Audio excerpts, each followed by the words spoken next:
Well, hello everyone, and welcome to episode number 6 of the Travel Buzz podcast for July 22nd, 2023. I've been gone on vacation myself, so we've missed a couple of weeks of the podcast, but we're back and ready to go. And in this episode, I'm going to be talking about my family's trip that we just took. We were on Royal Caribbean's Adventure of the Seas. That was the big part of our trip, but also some pre-cruise time in Fort Lauderdale, Florida. Make sure to visit our sponsors who make this show possible, Big Dreams Travel. You can visit them at www.bigdreamstravelusa.com. And if you're watching us on YouTube, we would love if you would subscribe to our channel and hit that notification bell. Enjoy the show, everyone.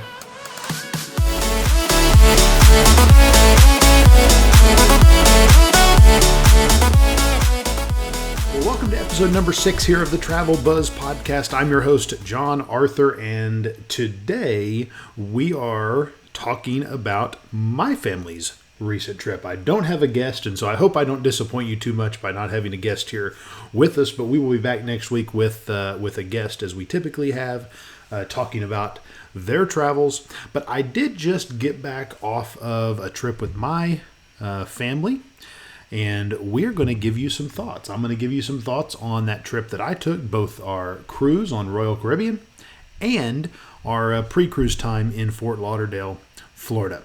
Now, before we start, I do want to remind you to check out our sponsor, Big Dreams Travel, and support them if you're booking a vacation, because they're the ones who make our show possible.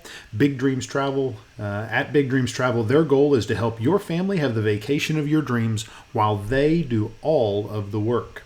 Their dream designers will work with you from start to finish and help you through all of the important aspects of your vacation, wherever that may take you.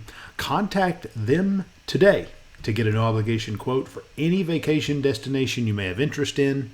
You can visit them at www.bigdreamstravelusa.com, or you can email to get a quote at bigdreamstravelusa.com.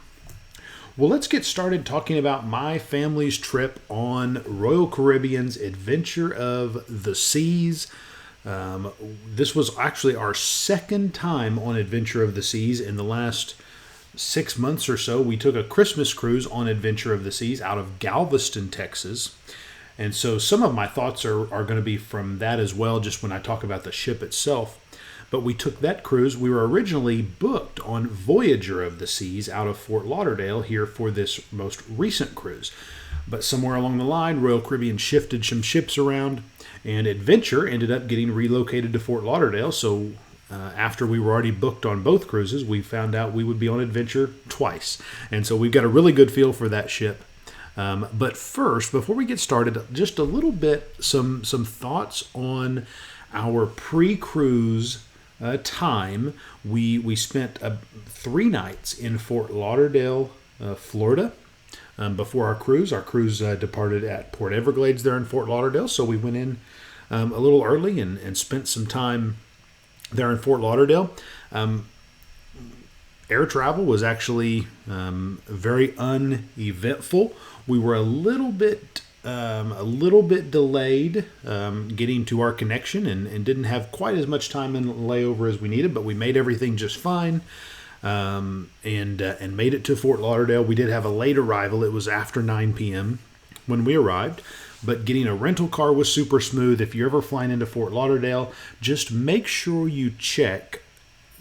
There are a lot of rental car agencies that are right there in the rental car center, but there are a few that are not. And so depending on where you're renting a car from, I would highly, highly, highly recommend doing one that you can walk right over to the rental car center and pick up your car, as opposed to having to wait on a shuttle bus and getting to that. We had booked one that was there in the terminal at the rental car center. Very easy. We probably had our bags and were out on the road, headed to our lodging very, very quickly, probably within 30 minutes of stepping foot off the plane. We actually, as we were looking at, we were with some extended family on this trip, so we had a larger group. So a vacation rental was a better option for us than a hotel. And so we kind of settled on a property. It was about 15 minutes or so north of the airport, and not actually in the city of Fort Lauderdale proper, but in a smaller city up the coast called Lauderdale by the Sea. We didn't really know a whole lot about this community. I'm familiar more with the Fort Lauderdale area and just some hotels there. And so this was a little bit out of somewhere that we'd been before, and so it was a learning process for us. We really had no idea that we would really just fall in love with this Lauderdale by the Sea community. If you're familiar with Fort Lauderdale, you know that there's high-rise condominiums all up and down the coast. These high rises where the condos are located. Well, Lauderdale by the Sea is like a little 1 to 2 mile stretch where you don't have any of those. Everything's lower, and so it's a little more quaint and a small town feel. And we absolutely fell in love with this Lauderdale by the Sea community. Now, we really lucked out. We didn't know a whole lot when we were looking for a vacation rental, but we got one that was only about a 5-minute walk from the beach. And right there at that area was kind of the main little town center for Lauderdale by the Sea. And so that area had, 10 or 12 little restaurants, probably some snack shops, 3 or 4 ice cream and gelato places, some shopping, so much to do right there. But with that said, it was still kind of had a nice small town feel as opposed to what can be the hustle and bustle of Fort Lauderdale proper. When you're talking about those things. So we really loved this area. The people were all so friendly. There was a little bakery there that we got stuff in one morning. And it also served gelato in the evenings. And just some great little spots, some little diners that you can go in and get breakfast. It was definitely a place I could go spend a week. Just enjoying the beach. Because again, we're a 5-minute walk from the Lauderdale by the Sea beach. And let me tell you, we're there in the height of the summer. It's the weekend before 4th of July when we were there, right immediately before 4th of July. And so we were expecting big crowds at the beach, and they just weren't there. It was just a great experience. There wasn't a lot of crowding at the beach. I'm sure down in Fort Lauderdale, in the main area of Fort Lauderdale, you would have had that. But here in this little community, again, it doesn't have those big high-rise condos. And as I would walk around the area in the mornings, as I'd go out for a walk, it really did seem like a much slower pace than what you would get down in the areas by the condominiums and all those kind of things. So can't say enough about Lauderdale by the Sea. We spent basically 2 full days just enjoying the ocean on the beach and had a fantastic time with our family there. Our kids, our 2 boys, me and them snorkeled a lot over 2 days. There was, just not very far off the beach.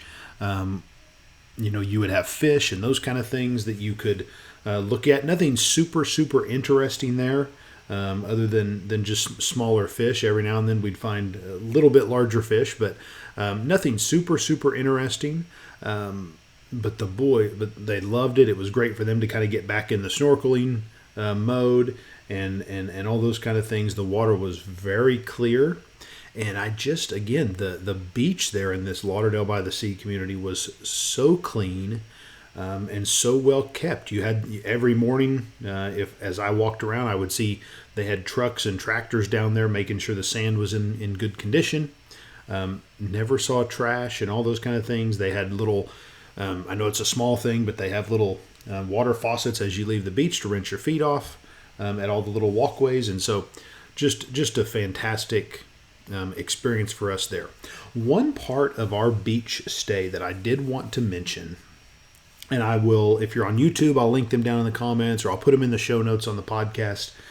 But we used a company in Fort Lauderdale, they're in Fort Lauderdale. They serve a bunch of the area, not just Lauderdale by the Sea, but a company called Seaside Setup. And again, you can click the link down in the description or the show notes.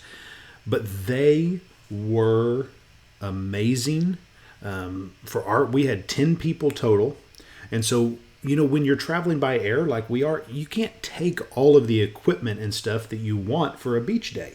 You want to be able to have some shade. You want to be able to have some chairs. you can't take all that with you when you're traveling by air. And this company provides a lot of that stuff for you, and it was such an incredible process. We paid less than $300, when I tell you what it includes, it's a bargain. It's less than $300. It was good for up to 3 days. We only used it for 2 days. But the package that we bought was good for up to 3 days. And it included a 10-foot by 10-foot canopy on the beach. So you had some shade for those of us that were there. It included 4 beach loungers, and we're talking beach lounge chairs that have a place for your feet to go up as well as a back. Extremely comfortable chairs like you would get at a resort pool or on the cruise ship.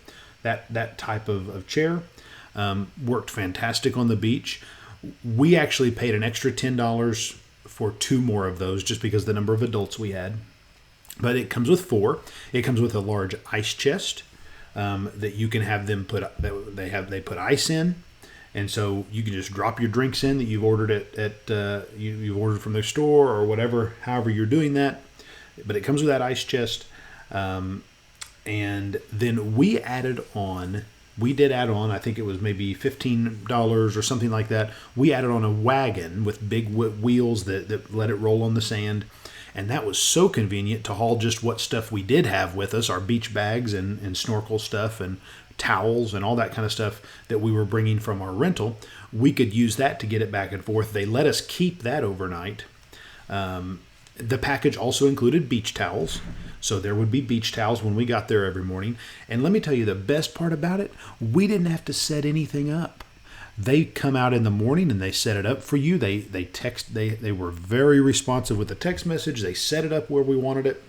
And then they took it down in the afternoon when we were done. It's good from 9 to 5. We finished a little earlier than that most afternoons just because there was some storms and stuff, which is common in Florida in the afternoons.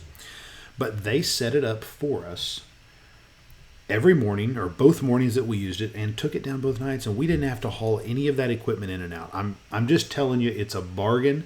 And so click the link for Seaside Setup down in the description. They were awesome to work with. If you're staying for a few nights in Fort Lauderdale, a week in Fort Lauderdale, and you want some of those things, you don't have to book that big package. If you just want to book 2 beach chairs, they'll bring you 2 beach chairs. And they will let you use those for your stay. And they have they have even other things that we didn't use. But I can't speak enough to how great that experience was. And it made our time in Fort Lauderdale really, really great on the beach. So that was our time in Fort Lauderdale by the sea. We didn't do a ton of activities. We just played at the beach and relaxed and got ready for our cruise. And we were traveling with some family that it was their first cruise. And so we were able to talk to them about what to expect. But it was a great time.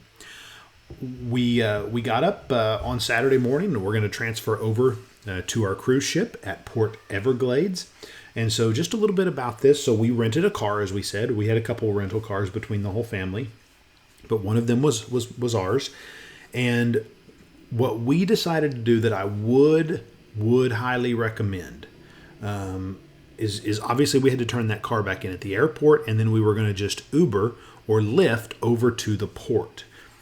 What we did first, and I would highly recommend doing, is if you're doing a similar process, what we did, we drove our rental car to the port, and we dropped our bag about 30 minutes before our arrival time, and we dropped our bags with the porters, and they took our bags. We had the luggage tags on, and they took those. We got all of our luggage out of our rental car, and we dropped it off, and we gave it to them, and we didn't see it again till our room, obviously. But then we took our rental car back to the airport.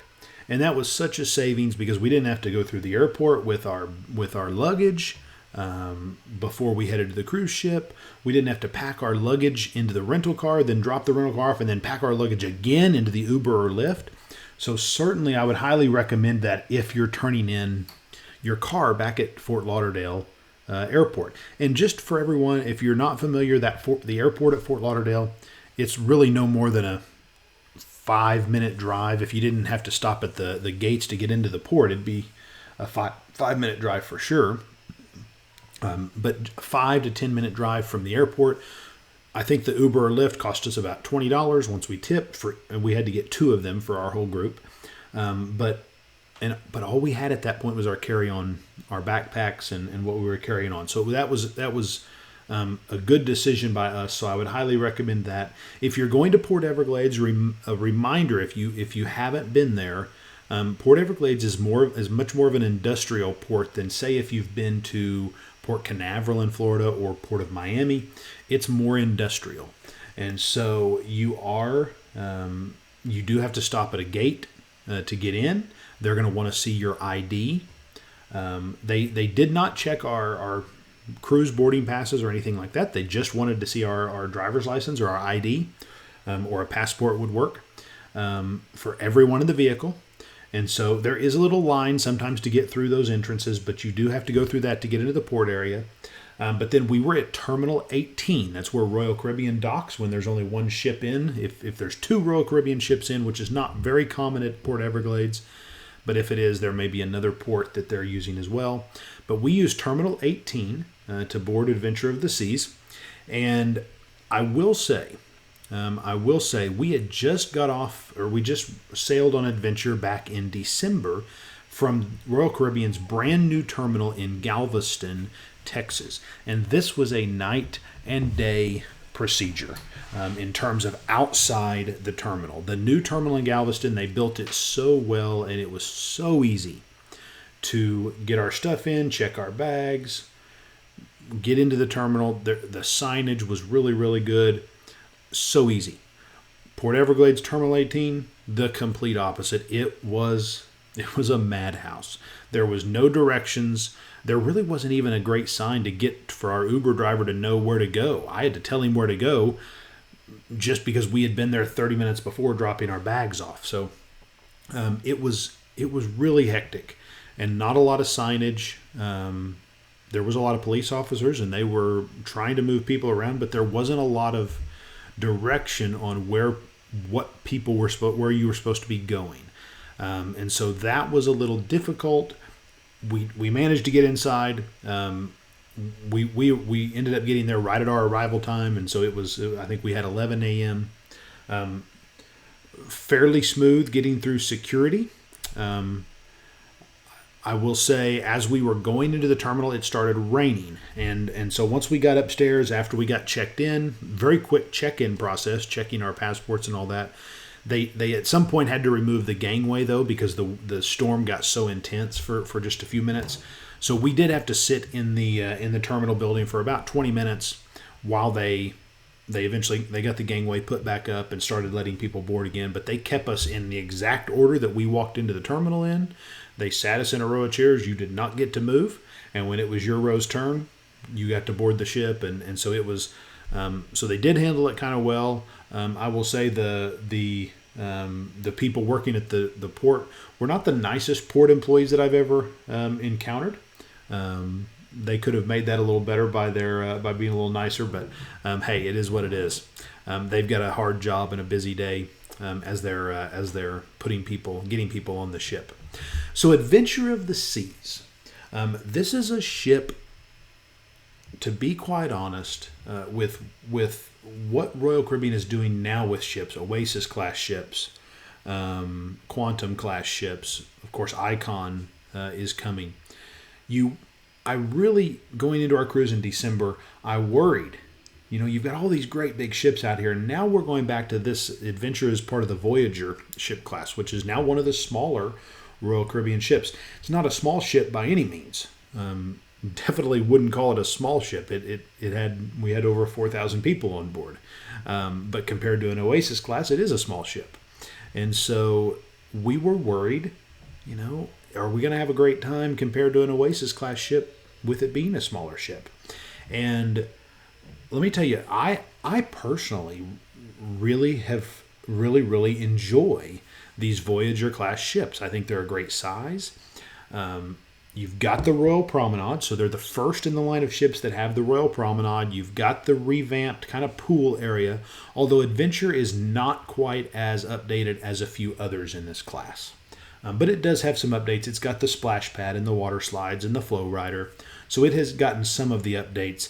but it's not fully what Royal Caribbean would call amped in terms of some of their other ships. But it's got the promenade. It's got 2 pools up on the pool deck plus the solarium pool. So it has a lot of the things that you see on the bigger ships, maybe though they're just not as big. And so it really feels kind of a sweet spot in terms of that bridge between small ship cruising and large ship cruising. It's kind of what I would call just a medium size ship, and it's good in that way. And so we really like it. I think it was good for us with some first-time cruisers with us in our family. There's not as much walking. So if you're a guest that maybe doesn't walk as well, has some mobility issues, it may be better because this ship's not as big. And so, it was noticeably smaller. We've been on Liberty of the Seas recently, which is the next class larger of Royal Caribbean ships.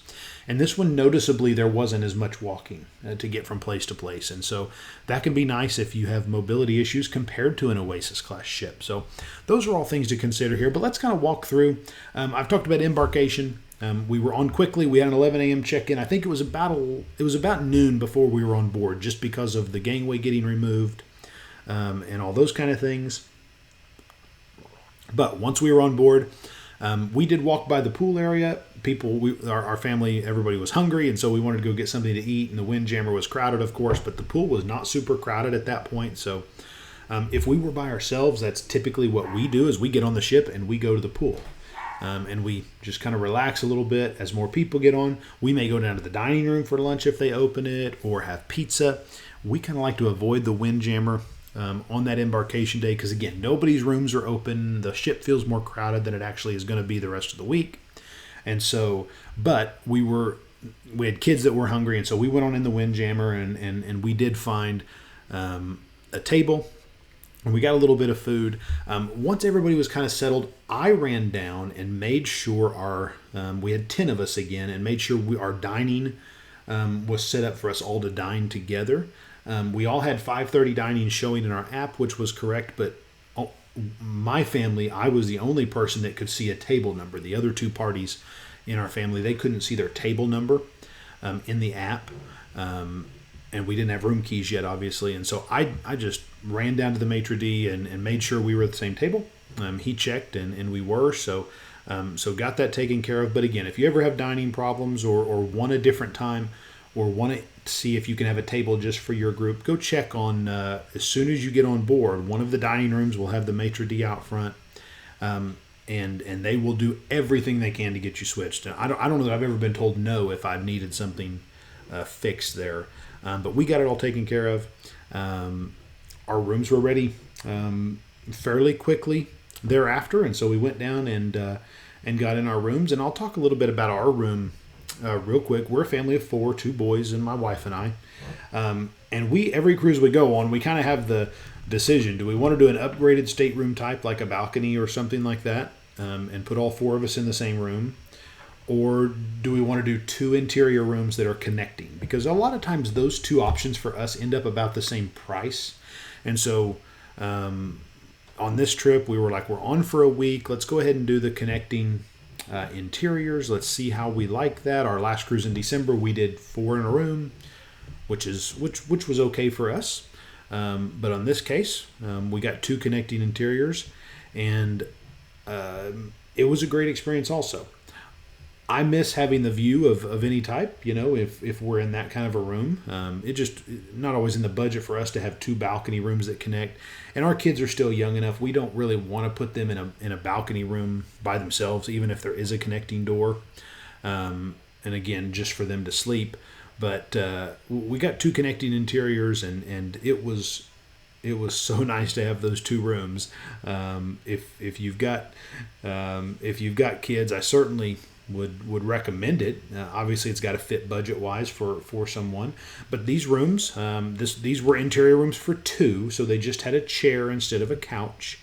So the floor space was a little less than you would get if you were in an interior room for 4 people. But having the 2 rooms gave us plenty of space. We had storage that we didn't use, just because we got all of our clothes out and got unpacked, and we still had some shelves and things like that we didn't need. so it was very, very good. Royal had sent us a survey by email the day before about how we wanted our beds arranged and all those kind of things. Our stateroom attendant, name was Ronnie, had them arranged perfectly. Everything was all set up, and so had a great experience. And throughout the week, he was awesome in terms of being our room attendant. And so, again, couldn't have had a better experience there. But again, these rooms are a little dated. Again, this is a ship that was from the early 2000s, and so the rooms are a little dated. They have some ways they could be improved, but for what it is, we had a great time in these rooms. And there's no sleeping like an interior stateroom on a cruise ship. If you've never stayed in an interior stateroom, if nothing else, you get great night's sleep in interior rooms. It's dark and nothing to wake you up. That's always, interior room sleeping is always good. Our room, just a little bit about the location. We were on deck 9 and the aft of the ship. We were actually the first 2 rooms out of the elevator lobby, which can be a gamble because you wonder if it can be a little loud. We actually had a room right next to us, between us and the elevator and stair lobby, that was kind of a place where they would take all the room service dishes and clean those and all those kind of things. Let me tell you, in our rooms, we never heard any of that. So any worries we had about the noise being that close to those areas, we didn't need to worry. We really, really like deck on this type of ship, where your Royal Promenade is deck 5 and the pool deck is deck 11. We almost always like to stay somewhere in the range of deck 7, 8, or 9. This time we were on deck 9 because that's where the connecting rooms were available. Obviously, those are pretty limited sometimes. In December, we were on deck 8, and I'd recommend either one of them. And why we like that is because when you're kind of in the middle of the promenade below you and the pool deck above you, is you can almost always take the stairs if you need to. So for us on deck 9, it was 2 flights of stairs to get up to the pool deck, 4 flights down to the promenade. If we were on the promenade and the elevators were full, we maybe didn't want to do 4 decks of stairs every time, but for us, we can. And so that's why if you like to take the stairs, that's always a place we like to be, in that 7, 8, or 9 range. So you can do that, as opposed to down on, if you're in an interior down on deck 2 and you need to go to the pool deck, well, you're not going to want to do 9 flights of stairs very often. And so for us, we liked our location on deck 9. We kind of like the aft of the ship since we've got kids, because on this ship, when you go to the pool deck, you do end up right in the solarium, which they don't mind if you walk through with kids. But it's just, we don't really do anything up on the front of the ship with our kids. The kids areas are on the back of the ship, the sports court's on the back of the ship, the windjammer, the pool and slide area is right off that back of the ship lobby. And so that's why we tend to like aft. If we were adults and using the solarium, we might like forward on these ships. Just talking about the ship spaces, I won't go too deep into these ship spaces, but just starting, at the kind of on the lower decks of the ship, of course, down on deck 3 is mainly where you're getting the theater entrance and those kind of things. But deck 4 is kind of one of the main public areas, and it's where you're going to have the schooner bar. It's where you're going to have boleros. That's where the casino is going to run the entire middle length of the ship. And so deck 4 is where that's located. That's where the balcony entrance to the theater is. My favorite thing on deck 4 is the exterior deck that you can walk almost all the way around the ship, outside right under the lifeboats. If you're going to make a full loop, you do have to go up a set of stairs when you're at the front of the ship onto deck 5. But if you can do that set of stairs, you can actually walk a full loop. They call the walking track up on the top of the ship on deck 12, they call it a walking track. Well, the one down on deck 4 is probably twice as long if you don't like redoing the same small area when you're walking or running. The problem is you do have to go up that set of stairs at the front of the ship to make the full loop. So that's something to keep in mind. I will mention I love sitting on that deck 4. That's where the shuffleboard is, and looking out at the open ocean or whatever, or if you're in port. I will also mention that deck 4, when you go up the stairs at the front of the ship to deck 5, that's how you can actually access the helipad. And so Royal has kept this feature on some of their ships. This is on the Voyager class ships, unless the wind and weather is too bad, which I don't know that we ever found that on this sailing. We're able to go up those stairs to deck 5 and get all the way out onto the front of the ship, on what is the helipad. And great views from there, especially while you're sailing. So just a little trick on the Voyager class ships. Of course, deck 5 is the Royal Promenade. That's where you're going to find all the shopping, guest services, shore excursions, desk, cafe promenade, which we'll come to when we talk about dining, and the Imperial Lounge, which is where they do all the game shows and those kind of things, the art auctions. Again, Royal Promenade ship's beautiful. What a beautiful area of the ship. I just love sitting in those Royal Promenade areas on ships. It's really cool. Izumi is located there on this ship, and as well as the pub. And so that's deck 5. Deck 6 through 10 are simply rooms. I will say on the midship elevator lobby, as you go up on deck 6 is the next cruise desk. Deck 7 is the library, and I believe deck 8, if I remember right, is what would have been like the internet cafe or internet area. It's not near as widely used now with Wi-Fi on the ships. But those are located just in a small area right by the stairs on the midship area as you go up. Deck 11, of course, at the front of the ship is the solarium. For the adults, there is a pool in there and 2 large hot tubs. And by large hot tubs, I think probably can seat between 12 and 15 people, so very large hot tubs. And of course, all the padded seating and the solarium bar. As you go towards the aft of the ship, you come to the main pool area. There are 2 pools, good-sized pools. Again, very typical cruise ship pools, typical for Royal Caribbean. There are 4 hot tubs out by the pool areas. 2 of them are those large hot tubs that seat a good number of people. 2 of them are smaller hot tubs. And then there's the splash pad area, which again is something that's been added to this ship, obviously, since it first sailed. A couple of slides for the younger kids. There's a toddler area because, of course, they can't get in the main pools if they have swim diapers and not potty trained, but they do have that toddler area there for them. I will say that the splash pad, as we found on other Royal ships, which is not the most convenient, but it's typically only open from about 10 a.m. until about 5 p.m., whereas the pools are usually open from about 7 a.m. to 10 p.m. The splash pad and the toddler area aren't usually open as long. So that's, kind of the pool deck here on Adventure. I will say the pool, there was definitely some crowding. Nothing more than what you would expect or see on other cruise ships like Royal Caribbean. Very, very manageable. If you go out there at 11 a.m. on a sea day, you're probably not finding a chair. Most other times, we didn't have a problem. We typically like to swim in the pools in the evenings after dinner. There's nobody hardly out there, and so or on port days when we have a chance. And so, but like the pool deck, the ice cream machine is out there, and then the aft of the ship on deck 11 is the windjammer, which we'll kind of segue over into dining in just a minute, but the windjammer we will talk about in just a minute. Up on deck 12, again, is that walking track. Most of the front of the ship and the midship, and then at the rear of the ship on deck 12 is where the arcade is.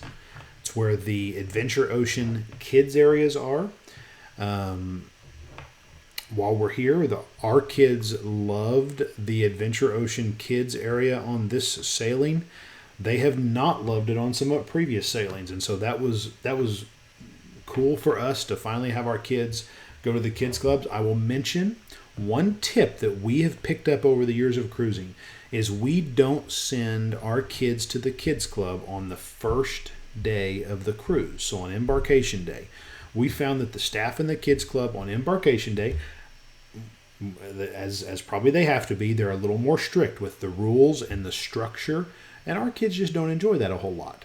Whereas we take them, I think we didn't go till day 3 on this cruise. Well, from day 3 on, they wanted to be there every time the doors were open. And so that's a credit to the staff for sure. And our kids had a great time making friends on this ship. And so definitely can recommend Adventure Ocean on Adventure of the Seas right now. Our kids had a good time. Also back in this area behind the arcade is Johnny Rockets. And then you go up to deck 13 and you've got the sports deck. That's where the basketball court is, which they also play pickleball and volleyball and soccer on. The flow riders back there. That's where the 2 main water slides, the Perfect Storm water slides, sit back on the back of deck 13. You also have a mini golf course, which starts on deck 13 and then it ends up finishing down on deck 12. And on this little area on deck 12, there's also some ping pong tables and all those kind of things back there. And then kind of the last, as we go up the ship, kind of the last main area is up on deck 14 is the observation deck. They call it Blue Moon now. It used to be called the Viking Crown Lounge. That is where the Diamond Lounge is located. That is where the Suite Lounge is located. But also in the middle of that upper area is the Blue Moon, which is a bar and observation area. Great views. One of my favorite places to just sit and look out on the ocean or out on the port. You can see down towards the front of the ship. And so really just a cool place. So that's kind of an overview of what we thought of the ship spaces. I will mention a little bit in regards to dining. This was the Windjammer on this ship, where we had some good things there. I won't say it was our best Windjammer experience compared to other Royal Caribbean ships that we've been on. Just very basic. I didn't feel like there was near as much variety as we'd had in the past. Nothing was bad per se. Just didn't feel the variety was as good as even when we were on in December. So I'm not sure what that was about. Felt like the quality of what they had was good though. It was good though. Crowding in the Windjammer, it is what it is. If you go at slightly off times, go to an early lunch or a late lunch, you're going to be okay.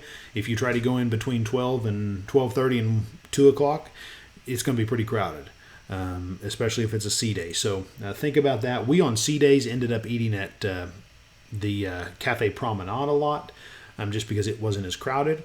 On this ship, there is no Sorrento's Pizza on this class of ships, and so Cafe Promenade is not only the place where you can get sandwiches and sweets throughout the day until like 3 a.m., and also breakfast items in the morning. They also do make pizza starting at 11:30, again until like 3 a.m. So it's a long stretch in there where you can get pizza whenever you want it. But that is at the Cafe Promenade on this ship, since there is no Sorrento's. The pizza, same pizza, Sorrento's, delicious pizza.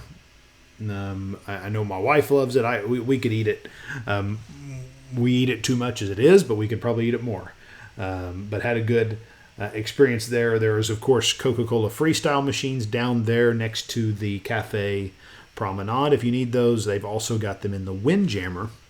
If you're on the drink package or the soda package and need to fill up, that is one area. I like to drink my diet sodas, and so that is one area where I was really impressed on Adventure of the Seas this time. In December, I felt those machines, they were out of stuff a lot. They didn't have ice and all those kind of things. This time, I don't know that I ever found it out of what I wanted.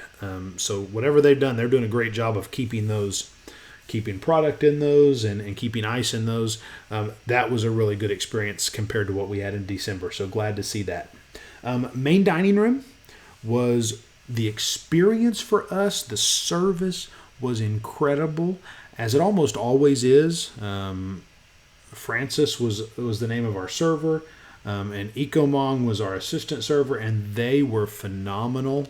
Um, could not have asked for any for a better experience from those two. Um, on the other hand, I don't know that we were huge fans of the new menus. We felt the food was not as good as when we were on in December. Um, we did like the pace of the meal. We felt like the meals went faster, which is good with kids.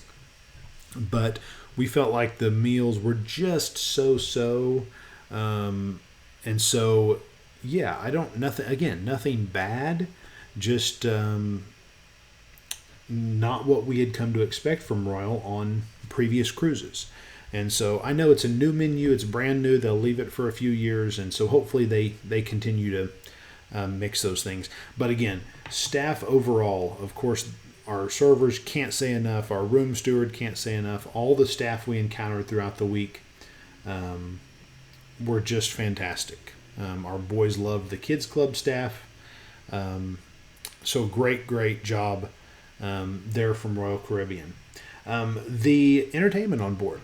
I will say there was live music throughout the ship. It was good. Enjoy sitting and listening to the live music, the bands, and those kind of things. The shows that we saw, we did see both of the main shows. Can't Stop the Rock and Invitation to Dance. We like shows. We like to go to Broadway shows. We were not a fan of either one of these shows. They were very strange. We felt we really didn't get a feel for the storyline, how the songs fit together. We probably wouldn't go back to those two shows, and we enjoy that kind of thing. So it is what it is. But we probably wouldn't go back to those. The ice skating show on this ship, we had seen it in December. We certainly went back and we took our family and had a really good time. It was the ice skating show is super entertaining. It's a little strange, the storyline as well, but it is very entertaining, and everyone is very talented. Same with the singers and dancers, very entertaining and very talented. It's the storylines of the shows are a little strange, but entertaining certainly as far as the ice skating show goes. Let's see. Moving over to ports. I've talked a lot about the ship, so kind of the last thing is I'll talk about the ports of call. We booked this itinerary because it was some new ports to us in the Eastern Caribbean, and even the ports we went to are some of the lesser known ports in the Eastern Caribbean. So we started off with 2 sea days, and then our first port of call was St. Croix, the U.S. Virgin Islands. So again, instead of getting some of the more well-known ports like St. Thomas and St. Martin and San Juan, our first port of call was St. Croix. And Adventure of the Seas is actually the only cruise ship that calls on St. Croix the entire month of July. And it goes there on our day that we were there and one other time. So this is not a cruise port that's getting a lot of traffic. Unfortunately, we kind of got in there and you could kind of see, I think this island has had a little trouble recovering from maybe the COVID era. Just not the nicest port area. The buildings are kind of run down. The people were phenomenal. They put up a little port area. They had some tents and stuff set up where they were selling handmade goods and stuff that they had made there. And so they really made it a good experience for us. It's a little sad to see how run down it's become. Obviously, COVID hurt a lot of these islands. And so, but we got off. We did not do any excursion here on this day. We had some younger kids with us, and so it kind of limited what we could do excursion-wise. But we shopped a little bit there in the port, and then we walked. There's a beach. Fort Frederick Beach is it was about a 5 to 10 minute walk max down right as you left the port. Right as you left the port, there's an old fort there called Fort Frederick. You can go in. I think it was $5 and tour. It's kind of a little outdoor museum in that fort area. But we walked right past that and went down to the beach. Didn't do beach chairs or anything. Just put our towels on the ground. And the boys and I did a little snorkeling, and it was awesome snorkeling. The beach was not super clean. and those kind of things. So it's not something, we didn't stay long. We stayed about an hour and a half. We're in the water the whole time, had a great time. But the snorkeling was great. It was pretty rocky. I would definitely wear water shoes. And they even had some other things under the water that really drew the fish in and let the plants and the coral, a little bit of coral grow.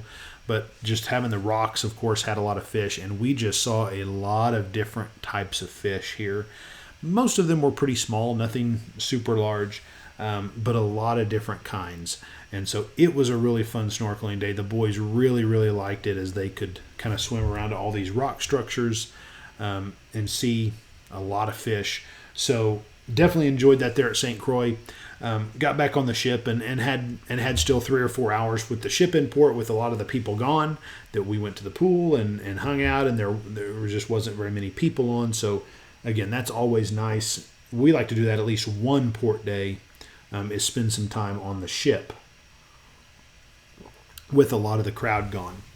Our next port of call the very next day was Tortola in the British Virgin Islands. And so again, this is a little more of a well-known port, but not on the level of some of the other larger ones. And so we were looking forward to this one.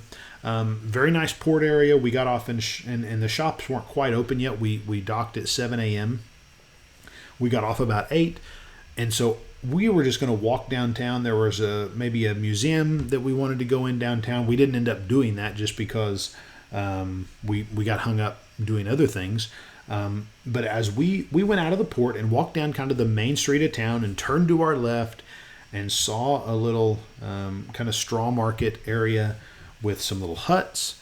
It ended up being a pretty large area with there was some touristy type souvenir stuff, but then also some of them were handmade stuff that people had gone in and made. And so we spent almost 2 hours in that area with our family looking at things. We spent maybe 30 minutes in one shop talking to a lady who was she handmade quilts and Christmas ornaments and hot plates for your kitchen to set hot dishes on. So much cool stuff, and she handmade it all, and she was the sweetest lady. She even gave my 2 kids something after we had before we even made our purchase. She gave them a couple of things she made that were little, and she was awesome. And we just talked for a little while, and there wasn't anybody else in her shop at the time. And so what a great experience. And just seeing some of the locals is so cool. And so we kind of got hung up there and ended up just going back to the port after that and had another good time on the ship. But really fun to get down and kind of immerse downtown out of the port area. Was super, super fun and good to see the area. Coco Cay was our last port. We had a sea day and then Coco Cay, perfect day at Coco Cay, however you want to say that. And what an incredible job Royal Caribbean's done with this island. If you've seen anything, of course, the water park, we didn't do that. We had some younger kids, and so between the 2 splash pads with slides and stuff, they had plenty to do. We got us a good spot at the big pool. Of course, we were the only ship in port, and Adventure's not a huge ship, and so you had no problem getting beach chairs or anything like that today, or on this day. We swam in a little bit for the pool, and then the boys and I went over to snorkel on Chill Beach, and as good as the snorkeling was at St. Croix, it was even better here at Coco Cay. Chill Beach has some rock structures as well, and we saw some bigger fish. We saw some barracuda. Really a great snorkeling day there. Now, if you're going to snorkel at Chill Beach or there on Coco Cay, get out there and do it early, because we got out there it was probably about noon. We didn't dock until 10:30. It was maybe 11:30 when we started snorkeling, and after about 45 minutes, the water was really, really churned up, and so as more people get in the beach there, it's going to churn the water up, and it makes it a little harder to see. So if you want to really do some good snorkeling, there's great snorkeling. But get off and do it as soon as you can after the ship docks. We went back and did a little more in the pool, and about 1:30, some storms started rolling into the area. They shut the pool, so we went to eat. Food on the island was fantastic. The buffet with tacos and stuff was so good. Some of the best food we had all week, if not the best. They have a brownie with caramel sauce there on the island that they do on the day they're on the island. Incredible. Again, some of the best food we had all week there on the island at the buffet. I also had a chicken sandwich and we shared it. We all got some mozzarella sticks from Snack Shack. Those were lived up to the hype as well. They're very, very good. But again, the rain moved in and some storms. It really didn't rain a whole lot, but we had lightning in the area. We hung out in the buffet there waiting on it to move through, and by about 3 o'clock it was evident it wasn't going to move through anytime soon, and so we did have to get back on the ship because we were leaving at 4:30, and so missed out on a little bit of our time there in Coco Key, but the time we did have was really, really great, and what a great island. It just kind of made it to where we want to go back that much more. We were back in Fort Lauderdale the next morning, and debarkation was very, very smooth. We had a later flight in the day, and so we did not have to get off very early, and so we just kind of took our time and did walk off, and with passports, of course, you can get off really, really quickly. We caught an Uber to the port. When we got outside of the port at Port Everglades, it was just as hectic as it was on arrival day. They were not organizing things any better. But we did manage to find our Uber, and we Ubered over. We were actually flying home out of Miami. And so I will tell you, the Uber cost from Fort Lauderdale to Miami is probably over $100.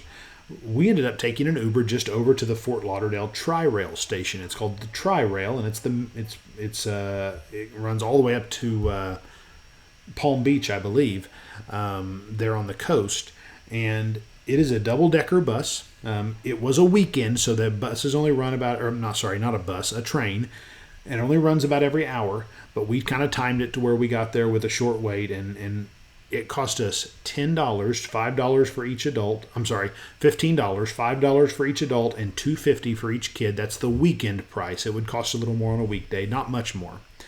But we got from Fort Lauderdale and it arrives right at Miami International Airport. It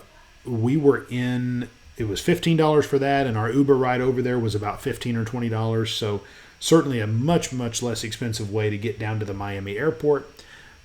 Again, could we have Ubered? Yeah. It was fun to try this and kind of figure out that route, and it was fun for the boys to ride the train and experience all of that. Now, it is a metro system. It's not super, super nice in terms of the train, anything like that.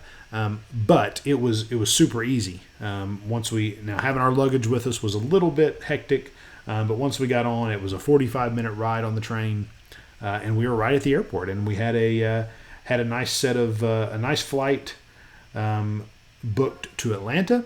We ended up having to run to catch our connection. We had about a 2-hour connection to start with, but then we sat on the tarmac in Miami for about an hour before our plane actually took off, and so it made us pretty close, but we made it.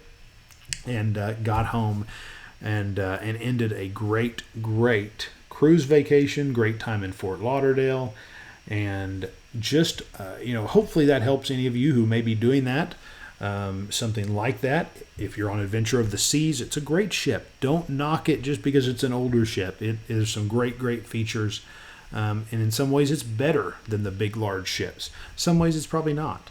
But obviously different positives and negatives for whatever ship you're going to get on. So that will do it for this. Thanks for joining us. We hope that you've enjoyed this. We hope this will help you if you're traveling. Thanks for listening. That's going to do it for this week's edition of the Travel Buzz Podcast. Thank you so much for joining us. Make sure you check out all of our shows each week, either on YouTube at Big Dreams Travel or wherever you listen to podcasts.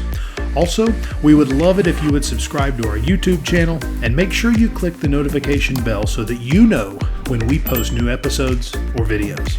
I'm John Arthur. Thanks for joining us, and I hope you have a wonderful week and have fun planning those future dream vacations.